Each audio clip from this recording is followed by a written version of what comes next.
இட்லி எப்பா இட்லி போட்ட சமான எவ்வளவு பெரிய பூகம் வந்தாலும் சரிடா நீ ஒரு ஆள் எஸ்கேப் ஆயிருப்பா. வெல்கம் டு ஐரக்ஷன் சேனல். எங்களோட வீடியோஸ் உங்களுக்கு பிடிச்சிருந்ததுன்னா லைக் பண்ணுங்க, கமெண்ட் பண்ணுங்க, ஷேர் பண்ணுங்க, மறக்காம சப்ஸ்கிரைப் பண்ணுங்க. ஓகே, இப்போ என்ன வீடியோ பார்க்க போறோம்னா எம்டிஎன் சேனல் தான் பார்க்க போறோம். சின்ன போட்டு வீடியோ தான் பார்க்க போறோம். பார்க்கலாம். நண்பர்களே, கொஞ்ச நாளாவே எங்க போனாலும் எவனை பார்த்தாலும் அரசியல் அரசியல் அரசியல். சோசியல் மீடியா பக்கம் போனாலும் சரி, வீட்ல இருந்தாலும் சரி, ஃப்ரெண்ட்ஸ் கூட பேசினாலும் சரி, ஏன் தியேட்டருக்கு போனா கூட அங்கேயும் ஒருத்தன் டிவிக்கே கத்திட்டு இருக்கான். இதெல்லாம் எப்ப முடியும், என்ன ஆகும்? உங்களுக்கும் அப்படிதான் இருக்கா? நீங்களும் அதுக்குள்ளதான் மாட்டிட்டு இருக்கீங்களான்னு சொல்லுங்க. எல்லாரும் அதுக்குள்ளதான் மாட்டிருக்கோம். வாட்ஸ்அப் பக்கம் போனா கூட இவங்க லவ் ஸ்டேட்டஸ் தான் போட்டுருப்பாங்க. ஆமா ஆமா, விட்டுட்டாங்கல்ல.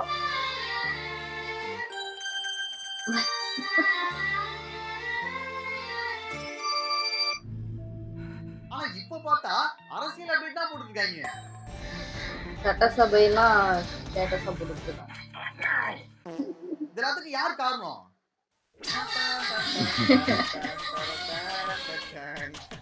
இவர்தாயா காரணம். என்டர்டெயின்மெண்ட்க்குன்னா அவங்களுக்கு நேரம் இல்ல. வீட்ல அரசியல் அசெம்பிளின்னு உண்மையிலே இதெல்லாம் யாரால? எல்லாரும் அரசியல பார்க்க ஆரம்பிச்சாங்க பயங்கரமா. டிஎம்கே நாளையா?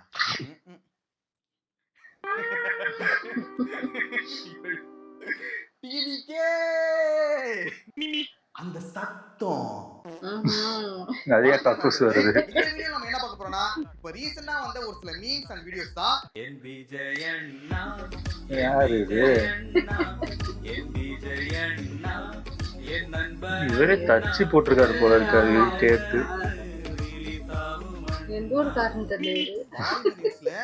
இந்த அசெம்பிளி லைவ் வந்துட்டு கிட்டத்தட்ட 1.5 லட்சம் பேர் பாக்குறாங்க. அசெம்பிளில பேசுறது இதெல்லாம் சரித்திரம். சொப்பனத்திலே கண்டது.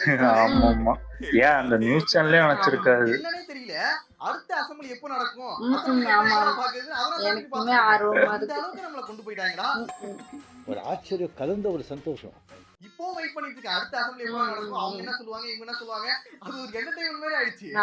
ஐயோ, இதுல இருந்து எப்படா வெளில வருது தெரியலடா. இந்த பிரஷர்னா போகும்னா பேசாம தாத்தா கிட்ட போய் ஒரு மசாஜ் பண்ணாதான் கரெக்டா இருக்கும் போல. யாரு இவரு? மசாஜ் பண்ணிட்டு ஆனா இது நல்லா இருக்கும். வா உழைச்சு தந்துருவாரு போல. அரசியல்லாம் என்னன்னு தெரியாதவங்க கூட அசெம்பிளி லைவ் பார்க்க வச்சீங்க பாத்தீங்களா? மாஸ் நினைங்க. இது உண்மைதான்டா. ஊர் ஓடுதா கரெக்ட். அது கரெக்ட். இந்த மெட்ராஸ்க்கு நீதான்டா கரெக்ட். நீதான் கரெக்ட். முன்னாடி எலெக்ஷன் வரும், ஓட்டு போடுவோம், ரிசல்ட் அன்னைக்கு யார் வின் பண்ணாங்க பார்த்துட்டு வேலைய பக்கம் முதலமைச்சரா மாத்துக்க சொல்லிட்டு காலத்துறோம். ஆனா இப்ப பாத்தீங்கன்னா பதவியேற்பு லைவ்னா பாத்துட்டு இருக்கேன். பதவியேற்புல என்ன நடக்குது, அங்க யார் யார் வராங்க, என்ன பேசுறாங்க, எல்லாத்தையும் பாத்துட்டு இருக்கேன். ஆமா, அந்த பதவி இருக்கிறதே என்ன, யாரு, எந்த தொகுதி, அதோட முடிஞ்சுதான் கேட்டீங்கன்னா அசெம்பிளில என்ன நடக்குது, அங்க என்ன பேசுறாங்க, என்னென்ன சொல்றாங்க, அதையும் பாத்துட்டு இருக்கேன். முதல்லலாம் கனவு கண்டா ஆசின் வருவா. இப்பெல்லாம் கண்ண முன்னாலே பால் பாண்டி அவங்க அப்பா வேல் பாண்டி தான் வராங்க. காலையில எழுந்த உடனே மொபைல பாக்குறேன், எலெக்ஷன் நியூஸ் வருது. தூங்க போறதுக்கு முன்னாடி அதை பார்த்துட்டு தான் தூங்குறேன். இப்பதான் என்னோட ஃபீடு மாறனே தெரியல. சரி, வீட்டுல இருக்கும் போதுதான் இப்படி இருக்கு, நம்ம ஃப்ரெண்ட்ஸ் கூட ஜாலியா பேசிருக்கலாம் போனா, அங்க போனாலும் அரசியல் தான் பேசுறாங்க. அரசியல் பேசி பேசி அடிச்சுக்கிறாங்க. என்னடா சண்டை போடுறீங்க? ஜாலியா தான் இருக்கு. இல்ல, முன்னாடிதான் ஃபேன்ஸ் ஃபைட்னா வரும், அதுக்கு கூட இப்படிதான் அடிச்சுக்க மாட்டாங்க. ஆனா அரசியல்ல அவ்வளவு பேசுறாங்க, விட்டா அடிச்சு பாருங்க போல. மானபங்கப்படுத்திடுவேன். இப்படிதான் கொஞ்ச நாளாவே போயிட்டு இருக்கு என்னோட வாழ்க்கை. எப்படியாச்சும் மாறணும்டா. செஞ்சு என்ன சாகடிச்சிருக்கோம். OTT பிளாட்ஃபார்ம்ஸ் பேசாம அடுத்த 5 வருஷத்துக்கு வாய்ப்பு இருக்குடோ. ஸ்ட்ரீமிங் ரைட்ஸ் ஓடிடி ஏதாவது வாங்கிடுவோம். நல்ல ஐடியாவா இருக்கே. இப்ப நடக்கிற நிலைமையை பார்த்தா இது கூட நடக்கலாம். ஏன்னா அந்த அளவுக்கு இன்ட்ரெஸ்டிங்கா போயிட்டு இருக்கு, எல்லாரும் பார்த்துட்டு இருக்காங்க. இந்த வாய்ஸ் அப்படியே டேப் பண்ணு, 30-70 அக்ரிமென்ட் போடு, ஆடியோ ரைட்ஸ் அப்படியே வாங்கிடலாம். நானே இதெல்லாம் பார்க்கும்போது நானே ஒரு பொலிட்டிக்கல் சேனல் ஆரம்பிச்சலாம்னு பாக்குறேன். அதுக்கு அரசியல் அறிவு வேணும்ல. அறிவுக்கு அரசியலுக்கு என்ன சம்பந்தம்? நம்ம சேனல்லையே ஒரு பொலிட்டிக்கல் சேனலா மாத்திடலாமா? 5 வருஷத்துக்கு கண்டென்ட்ரா, ஒண்ணுமே பண்ண முடியாது. நம்ம கண்டென்ட்டுக்கு அழிய தேவையே கிடையாது போல. ஆனா என்ன ஒரு விஷயம்னா, நம்ம பொலிட்டிக்கல் சேனல் ஆரம்பிச்சா ஏதாவது ஒரு கட்சி கிட்ட காசு வாங்கிட்டு அவங்களுக்கு தொடர்ந்து முட்டு கொடுத்துக்கிட்டு இருக்கணும். நம்மளால முட்டு கொடுக்க முடியுமா? அதை நம்மளால பண்ண முடியாதுல்ல. ஆமாப்பா. காசு வாங்கிட்டு முட்டு கொடுக்க முடியுமா? நான் கொடுக்காத முட்டைடா. இப்ப டாப் கியர் போட்டு தூக்குறதுக்குள்ள இருக்கிற கிரௌண்ட் பூரா நொறுங்க போகுதா? ஆனா என்ன ஒரு விஷயம்னா, நம்ம நியூட்ரலா இருக்கவே முடியாது. அது ரொம்ப கஷ்டம். ஏன்னா நம்ம எல்லா கட்சியிலும் நடக்கிற தப்பையும் நம்ம சொல்லிக்கிட்டு இருந்தோம்னா எல்லா சைடுல இருந்து நம்மள அடிப்பாங்க. இப்ப டிவிகே பத்தி ஒரு விமர்சனம் வச்சா அவங்க அடிப்பாங்க, டிஎம்கே பத்தி ஒரு விமர்சனம் வச்சா அவங்க அடிப்பாங்க, ஏடிஎம்கே பத்தி ஒரு விமர்சனம் வச்சா அவங்க அடிப்பாங்க, என்டிகே பத்தி ஒரு விமர்சனம் வச்சா அவங்க அடிப்பாங்க. அது மாதிரி நாலா சைடு அடிப்பாங்க. நமக்கு யாரோட சப்போர்ட்டுமே இருக்காது. உன்னை தேடி போலீஸ் வந்தது. போலீஸ் தேடுதா? எதுக்குடா? கருத்து சொல்லி என்னத்த பண்ணி தொலைச்சோ நல்லா யோசிச்சு பாரு. ஆனா மக்களோட சப்போர்ட் நமக்கு இருக்கும் அப்படிதான் நினைப்பீங்க. அது நடக்காது. அதுவும் இருக்காது. ஏன்னா நம்மள அடிக்கிறதே மக்கள் தானடா. ஏன்னா மக்களே ஏதாவது ஒரு பக்கம் தான் இருப்பாங்க, ஏதாவது ஒரு கட்சிக்கு தான் சப்போர்ட் பண்ணிட்டு இருப்பாங்க. அதனால எல்லாருமே நம்மள போட்டு எதுக்கு வம்பு அப்படின்னு சொல்றது? இந்த வீடியோக்கே எத்தனை பேர் நம்மள பொழந்து கட்ட போறாங்க தெரியல. அது வேற ஒரு பக்கம் இருக்கு. நானும் சும்மா இந்த அரசியல்லாம் கத்துக்கிட்டு இந்த அரசியல் அப்டேட்ஸ்லாம் பாத்துக்கிட்டு அதை வச்சு ஒரு வீடியோ பண்ணலாம்னு நினைச்சேன். எந்த சைடு போனாலுமே நம்மளை போட்டு அடிப்பாங்க. அதனால நம்ம அந்த சைடு ரொம்ப அதிகமா போவான்னு நினைக்கிறேன். அந்த பக்கம் போகாத. வேண்டுமென்றால் அதையும் ஒரு கை பார்க்கலாமே. கையே இருக்காதுடா.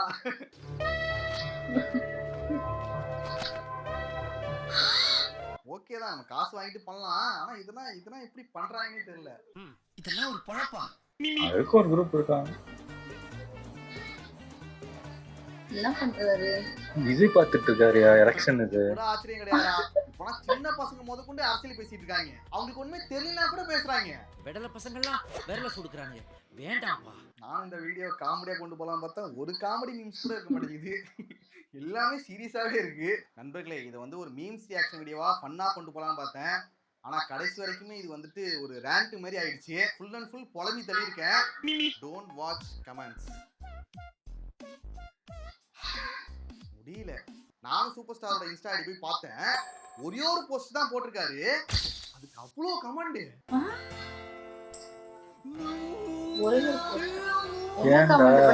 திட்டி வச்சிருக்காங்களா? ஒவ்வொரு செகண்டுக்கும் போட்டுட்டே இருக்காங்க. தூங்க விடாத. கமெண்ட் போறதே ஒரு ஹாபி மாதிரி, ஒரு என்டர்டைன்மெண்ட் மாதிரி நினைச்சிட்டு பண்றாங்கன்னு தெரியல. நேத்தி கூட கொஞ்சம் கம்மியா தானே இருந்துச்சு, இன்னைக்கு பார்த்தா டபுள் ஆயிடுச்சு. ஒரு சில விஷயங்கள் நடந்துச்சுதான். அதுக்குன்னு இப்படியான கமெண்ட்ஸ்ல போயிட்டு ஸ்பேம் பண்ணிட்டு இருப்பீங்க. தயவு செஞ்சு இதை ஸ்டாப் பண்ணுங்கடா. எனக்கு ஒரு டவுட்ரா, நீங்களா வந்து இதெல்லாம் செய்யும்போது தப்புன்னு தெரிஞ்சா செய்றீங்களா இல்ல ஹீரோசம்காக செய்றீங்களா? இந்த பிரச்சனைக்கு சூப்பர் ஸ்டார் தரப்புல இருந்து ஒரு விளக்கத்தை கொடுத்துட்டாங்க. அதனால இதை தொடர்ந்து பண்ணிட்டே இருக்க வேணாம். எங்கள் தளபதி ஆக்டர் விஜய் அவர்களின் ஜனநாயகம் திரைப்படத்தில் முதலமைச்சர் விஜய் என் டைட்டில் கார்டு போட விடாமல் தடுக்கும் முதலமைச்சர் Vijay all India Vijay fans club சார்பாக வன்மையாக கண்டிக்கிறோம். எங்க அண்ணன் உனக்கெல்லாம் ஒண்ணும் தெரியாது, சும்மா இருந்தா. எங்க அண்ணனுக்கு ஒண்ணா எங்க அண்ணனே அடிப்பண்டா. ஆனா உண்மையாவே அந்த முதலமைச்சர் விஜய் அப்படின்னு சொல்லிட்டு போடக்கூடாதா? இல்ல போட மாட்டாங்களா? இதைத்தானடா எல்லா ஃபேன்ஸும் எதிர்பார்த்துட்டு இருக்காங்க. மாண்புமிகு தமிழ்நாடு முதலமைச்சர் விஜய் அவர்கள் நடிக்கும் ஜனநாயகன் அப்படின்னு கேக்குறதுனால அவங்களுக்கு சந்தோஷம். நம்ம தலை வந்துட்டு தலைன்னு சொல்லாதீங்கன்னு சொன்னார்ல, அந்த மாதிரி இவரும் பண்றாரு போல. சரி, நம்ம நண்பர் அஜித் மாதிரி விஜய் சார் போற இடத்துக்கு எல்லாமே த்ரிஷா போயிட்டு இருக்காங்க. நீங்க அந்த மாதிரி கூட ஏதாவது டிராவல் பண்ற மாதிரி ஐடியா இருக்கா? பைத்தியம் மாதிரி கேக்குறாங்க. என்ன கேக்குறாங்க? கேள்வியை பார்த்தா ரிப்போர்ட்டர் மாதிரி தான் இல்ல. இந்த क्वेश्चनே ரொம்ப வியர்டா இருக்குடா. இல்ல இந்த क्वेश्चन கேக்கும்போது கேவலமா இல்ல உங்களுக்கு? இவங்க கேக்குற क्वेश्चन பாக்கும்போது இவங்க மீடியாவா இல்ல? இந்த क्वेश्चन கேக்கும்போது மூஞ்ச காட்டிட்டு கேக்குறாங்க. இல்லனே அப்படிலாம் பேசிராதீங்க.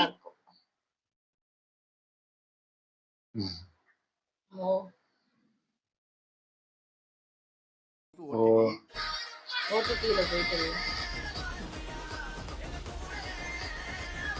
ஆனா உண்மையாவே சூர்யா ஃபேன்ஸ் எல்லாம் அவ்வளவு செலிப்ரேட் பண்ணி அன்னைக்கு தான்டா பார்த்தேன்.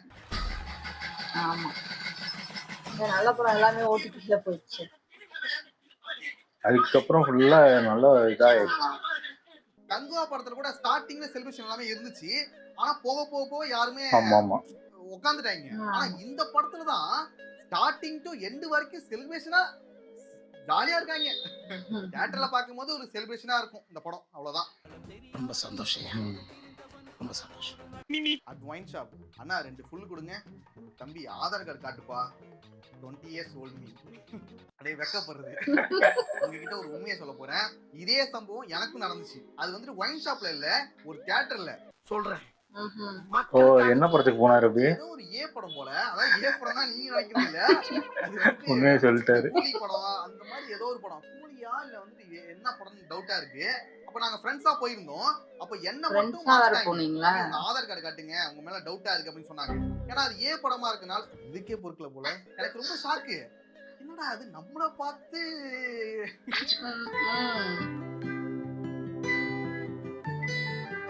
ஒருவேளை அந்த டைம்ல டயட் ஃபாலோ பண்ணிட்டு தான் நினைக்கிறேன். அப்ப வந்து சரி சரி ஒரு அன்சப்ஸ்கிரைப் பண்றாங்கன்னு நினைக்கிறியா? நீங்க நம்ப மாட்டீங்க, உண்மையாவே அந்த இன்சிடென்ட் நடந்துச்சு. போங்க தம்பி வேலை. கருப்பு இன்டர்வல் கிளைமேக்ஸ் எல்லாம் ரீல்ஸ்ல போட்டு இருக்கானுங்க. காரணமெல்லாம் கேட்காதீங்க. ஃபீட்ல பார்த்த அடுத்த செகண்டே உங்களுக்கு பிடிச்ச ஆப்ஷன்ல ரிப்போர்ட் அடிச்சுட்டு போடுங்க. நானும் பார்த்தேன். நிறைய பேர் வந்துட்டு கருப்பு படத்துல இருக்க முக்கியமான வீடியோ எடுத்து அது வந்து சோஷியல் மீடியால போட்டு இருக்காங்க. பண்றது நிறைய பேர் வந்துட்டு ஃபேன்ஸ் தான் பண்றாங்க. தயவு செஞ்சு அதை பண்ணாதீங்க. எனக்கு தெரிஞ்சு இந்த ஃபர்ஸ்ட் டே ஃபர்ஸ்ட் ஷோ பாக்குறாங்களே அவங்களுக்கு மட்டும் தான் எந்த ஒரு ஸ்பாயிலரும் இல்லாம ஃப்ரெஷ்ஷா பார்க்க முடியும் போல. அதுக்கப்புறம் வரங்க எல்லாருக்குமே ஸ்பாயிலரோட தான் உள்ள போறாங்க. இது வந்து இந்த படத்துக்கு மட்டும் இல்ல, நிறைய படத்துக்கு இப்படிதான் பண்றாங்க. இதெல்லாம் யாரா பண்றாங்கன்னு பார்த்தா ஃபேன்ஸா பண்றாங்க. எந்த ப்ராப்ளமா இருந்தாலும் சொல்லுங்க சார், நான் சால்வ் பண்றேன். ப்ராப்ளமே நீதான். உங்களுக்கு பிடிச்ச ஆக்டர் தான், உங்களுக்கு ரொம்ப பிடிச்ச படம் தான், அதுக்குன்னு அந்த வீடியோ எடுத்து சோஷியல் மீடியால போட்டு அப்படிதான் நீங்க உங்க பாசத்தை காட்டுவீங்களா? தயவு செஞ்சு அதை பண்ணாதீங்க. அது ஒரு பிக்கா மட்டும் எடுத்துட்டு போட்டு விட்டுருக்கணும். வீடியோ மொத்தத்தையும் போடுறாங்க. 47 crores in 3 days. அப்பா சூப்பரா. உண்மையாவே இதை பார்க்கும்போது சந்தோஷமா இருக்கு. ஏன்னா அந்த மனுஷனுக்கு இது நடக்கணும். கொண்டாட தவறிய படங்கள்னு சொல்லுவாங்களே, அது சூர்யானாக்கு கொஞ்சம் நிறையவே இருக்கு. ஆனா இந்த படத்தை தியேட்டர்ல செலிப்ரேட் பண்றதை பார்க்கும்போது சந்தோஷமா இருக்கு.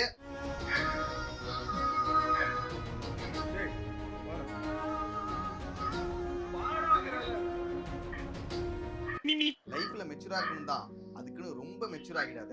அப்புறம் எல்லாம் வெறுத்து லைஃபே சலிச்சிரும். இது உண்மைதாங்க. நம்ம வந்துட்டு எல்லாத்துலயும் ரொம்ப மெச்சூரா இருக்க கூடாது. அது வந்து ரொம்ப மெச்சூர் ஆகிட்டா நமக்கு எந்த ஒரு சந்தோஷமே கிடைக்காது. நீங்க எப்பவும் இப்படிதான் இருப்பீங்களா? அப்பப்போ கொஞ்சம் சிரிக்கலாம்ல. மெச்சூர் ஆயிரு, ஆனா ரொம்ப மெச்சூர் ஆயிடாத. அதுக்கப்புறம் எல்லாத்தையுமே நீ வேற வேற கோணத்துல பார்க்க ஆரம்பிச்சுவ. சின்ன சின்ன விஷயங்கள் கூட நீ ரொம்ப சீரியஸா பார்க்க ஆரம்பிச்சுவ. அதனாலதான் நான் மெச்சூரிட்டியே இல்லாம இருக்கேன். எப்படி இவ்வளவு சந்தோஷமா இருக்கீங்க? உலகம் அழிய போறத பத்தி உங்களுக்கு கொஞ்சமும் கவலை இல்லையா? நம்ம ரகசியத்தை அவங்ககிட்ட சொல்லட்டா? நாங்க 2 பேரும் வடிகட்டின ஓகே நண்பர்களே, அவ்வளவுதான் வீடியோ. நெக்ஸ்ட் ஒரு வீடியோல பார்க்கலாம். சூப்பர், நல்லா இருந்துச்சு. ஆனா இது நடக்கிறது தான் எனக்கு தெரிஞ்சு. இப்போ இருக்கிற அரசியல் இது வந்து பயங்கரமா நிறைய பேர் ஃபாலோ பண்றாங்க. கிட்டத்தட்ட இப்போ நம்மளாவது பரவாயில்ல, காலேஜ் படிக்கிற பசங்கள்லாம் நிறைய பேர் பார்க்கறது நல்ல விஷயம் எனக்கு தெரிஞ்சு. உங்களுக்கு ஏதாவது நிறைய விஷயம் அரசியல் நிறைய பேருக்கு தெரியாத விஷயம்லாம் இப்போ தெரிஞ்சுக்கிறாங்க நம்ம இது மூலியமா. என்னதான் அவங்க சொன்னாலும், இவங்க எது பார்க்காம விஜய் நம்பி போட்டாலும் சொன்னாலுமே அது ஒரு ஒரு பெரிய பாசிட்டிவ் சைடு இருக்கு. இவங்க சொல்றாங்க, அதாவது இவங்க எதுவுமே பார்க்காம இது கிட்டத்தட்ட இது அரசியலே அழிக்க போகுது, இது ஒரு தப்பான முன்னோதாரணமா இருக்குன்னு நிறைய பேர் சொல்றாங்க. அதெல்லாம் கிடையாது, இதுதான் தெளிவான இதா இருக்கு. ஏன்னா இப்படி இருந்தாதான் இது தெரியாதவங்களாம் தெரிஞ்சுக்கிறாங்க. ஏன்னா இப்போ ஒன்றும் இல்லை, இப்போ 30 வயசு 38 வயசு அவங்க இருக்காங்க, அவங்க ஓட்டு போடுறாங்கன்னா அவங்களுக்கு எல்லாம் அரசியல் பத்தி புரிதல் இருக்குன்னு இல்லைலாம் கிடையாது. அவங்களுக்குமே நிறைய விஷயம் தெரியாது, தெரியாம தான் அவங்களும் ஓட்டு போட்டுட்டு இருக்காங்க. அது இவ்வளவு நாள் முட்டாளா வச்சிருந்தாங்க, இப்ப கொஞ்சம் தெரிஞ்சுக்கிட்டாங்க எல்லாமே. அதுதான் நம்மளால தாங்க முடியல. ஐயோ எல்லாம் தெரிஞ்சு இவ்வளவு நாள் ஏமாத்திட்டு இருந்தோம், என்ன நடந்துச்சு என்ன நடக்கல அப்படின்னு இன்னும் தெரியும், நிறைய தெரியும். இப்போ சட்டமன்றதெல்லாம் லைவா மேக்சிமம் போடவே மாட்டாங்க. மேக்சிமம் என்ன பண்ணுவாங்கன்னா, ஒண்ணு அதை ஏற்கனவே முடிஞ்சு அதை கட் பண்ணி எடிட் பண்ணி தான் போடுவாங்க. சில இதெல்லாம் இந்த இதெல்லாம் பண்ணி தான் போடுவாங்க. இப்போ அப்படியே போடுறதுனால என்னென்ன பண்றாங்க ஏது பண்றாங்க, இப்போ தூங்குனாலே மாட்டிப்பாங்க, யாரு தூங்குனாலுமே மாட்டிப்பாங்க. இப்போ வந்து அவங்களுக்கு அது கிளாஸ் ரூம் மாதிரி, நம்ம எல்லாம் டீச்சர்ஸ் நம்ம வாட்ச் பண்றோம், அவங்க பயந்துகிட்டு இருப்பாங்க. ஆமா ஆமா இன்னும் அது தெரியாம இருக்காங்க. உள்ள இருக்கும் சில பேர் என்ன நினைச்சிட்டு இருக்காங்க, மக்கள் பார்க்கல என்ன நம்மள என்ன பண்ணிடுவாங்க அப்படின்னு ஒரு இதுல தான் இருக்காங்க. எனக்கு தெரிஞ்சு நல்லா இருந்துச்சு. அதே மாதிரி கருப்பு உண்மையிலே நான் சொன்ன மாதிரி தான். அதாவது சூர்யா அவங்களுக்கு வந்து அவங்க நடிப்பை நம்ம குறையே சொல்ல முடியாது. எல்லா படத்துலயும் என்ன ஓடாத படத்துல கூட அவங்களோட பங்கு வந்து இங்க குறைஞ்சதே கிடையாது.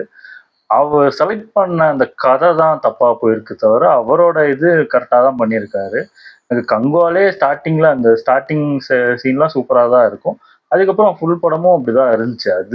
அது டைரக்டரோட தப்பு, இது சூர்யாவோட தப்பு இருக்காது. இந்த படம் அவருக்கு பயங்கரமா கிளிக் ஆயிருச்சு. இது பார்க்க அதாவது ஒருத்தங்களுக்கு அந்த இது கிளிக் ஆகுறது அது வந்து கரெக்டா அதை சூஸ் பண்ணியிருக்காரு. அதுக்கு சூர்யா அந்த அந்த இதுக்குமே சூப்பரா இருந்தாரு. உண்மையிலே அந்த அந்த மீன் போட்ட மாதிரி தான் கிட்டத்தட்ட அவ்வளோ வாட்டி ஐயோ இந்த படம்லாம் தியேட்டர்ல பார்க்காம போயிட்டோமே, ஓடிடில போயிடுச்சு அப்படின்னு நினைச்சிட்டு இருந்தோம். இந்த படம் வந்து பயங்கரமா இது பண்ணிருச்சு. தியேட்டர்ல போய் பாருங்க. ஏன்னா ஆமா. ஸ்பாயில் பண்ணிட்டு தான் இருக்காங்க. அது பண்ணதான் செய்வாங்க. அது அது சூர்யா ஃபேன் இல்ல, எல்லாரோட ஃபேனும் அதான் பண்றாங்க. அப்படிதான் பண்ணுவாங்க. அது ஒண்ணுமே பண்ண முடியாது. முடிஞ்ச அளவுக்கு பார்க்காம போய் பார்த்துருங்க. ஓகே, வீடியோஸ் உங்களுக்கு பிடிச்சிருந்தா லைக் பண்ணுங்க, ஷேர் பண்ணுங்க, கமெண்ட் பண்ணுங்க, மறக்காம சப்ஸ்கிரைப் பண்ணுங்க. நல்லா இருக்கும்.